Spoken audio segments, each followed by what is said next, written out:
जय गुरुदेव। प्रसिद्धि प्रचार से दूर।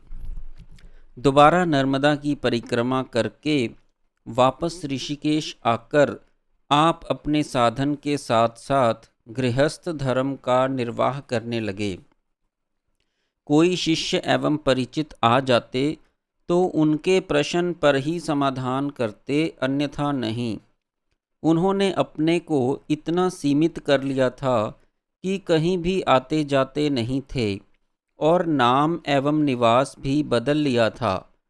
फलतः कुछ अनन्य साधन अवस्था के साधु साथी तो इन्हें भूल से गए थे। अपनी प्रसिद्धि तो उन्हें प्रिय ही नहीं थी। लेखक सन 1941 से ही गुरुजी के सानिध्य में आता रहा और 10-15 दिन से कम तो शायद ही कभी ठहरा होगा। मैं अधिकांश समय गुरुजी के पास बैठने और इनकी बातें सुनने में ही बिताता था।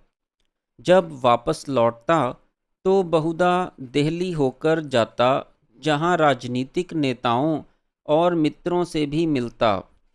इसी क्रम में माननीय बाबू जगजीवन राम जी से मिला, जो उस समय भारत सरकार में रेल मंत्री थे।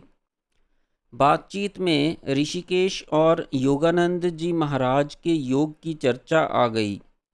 यहाँ यह लिखना आवश्यक है कि बाबूजी बड़े साधु सेवी और आध्यात्मिक अभिरुचि के हैं। हठ योग की साधना भी उनके पास है। उन्होंने गुरुजी से मिलने की इच्छा व्यक्त की। यह बात सन 1958-59 की है। मैंने उनको गुरुजी का पता दिया और वे उनके पास ऋषिकेश पहुँचे। लेकिन श्री गुरुजी ने उनसे साधारण बातचीत करके यह कहकर विदा कर दिया कि रामनिवास जब आए तभी आप पधारिएगा। पर फिर ऐसा संयोग बन ही नहीं सका। एक बार स्वामी जी श्री ब्रह्मदत्त शर्मा के यहाँ दिल्ली में ठहरे हुए थे, तो मैंने विचारा कि बाबू जगजीवन राम और स्वामी जी की भेंट करा दी जाए। बाबूजी को फ़ोन पर बताया गया।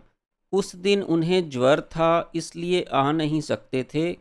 उन्होंने आग्रह किया कि कार भेज देते हैं, श्री स्वामी जी को यहीं ले आओ।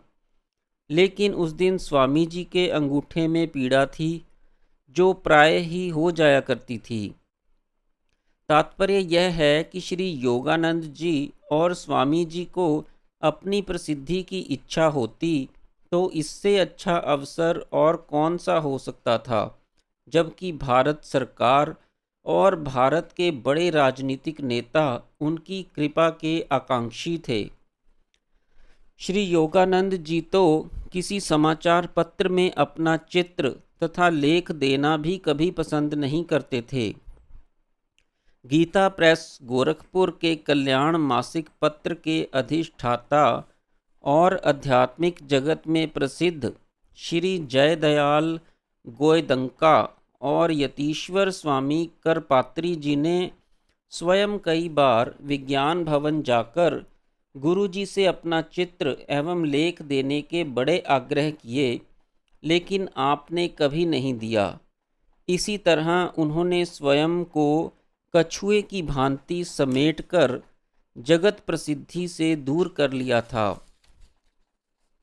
जो आयो जिस काम को तासों और न होए, इस मत के अनुसार श्री योगानंद जी के अवतरण का हेतु जगत में जो भ्रांत धारणा व्याप्त थी कि योग साधना अत्यंत दुर्सह और जिसे त्यागी और तपस्वी ही कर सकते हैं, इसे दूर करना था।